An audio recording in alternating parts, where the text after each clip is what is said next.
So I gave a short text answer to Leghole's comment, but I felt like a longer ramble was in order. There's a very excellent book called Black Shirts and Reds by the historian Michael Parenti.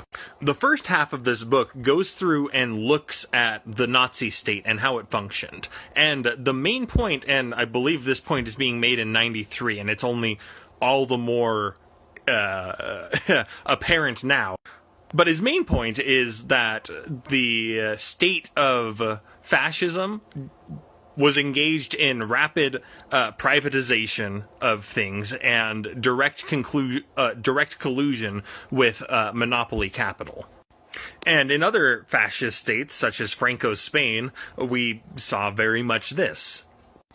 There's a very good reason that Coco Chanel was so eager to suck Nazi dick to get, their fashion label designing all of the uniforms for the Nazis. In a less dick-sucking way, it's very similar to the way Ford was very invested in production and manufacturing in Germany, to the point in which American airstrikes in Germany were told not to hit the American companies that were manufacturing in Nazi Germany.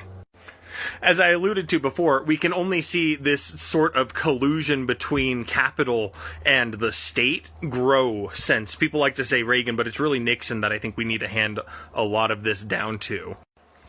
In addition to that, the goal of capital is to put everybody into very neat little boxes. The goal of a fascistic revolution is to reassert some sort of mythical belonging. And in that mythical belonging, it is constituted by groups who fundamentally do not belong in the social order.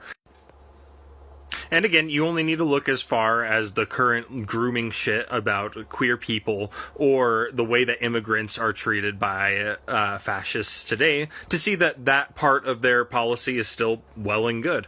They want to build a world that reasserts some sort of belonging for, the Christian fundamentalist American, and that sort of belonging is predicated by the exclusion of queer people, immigrants, etc., etc., etc.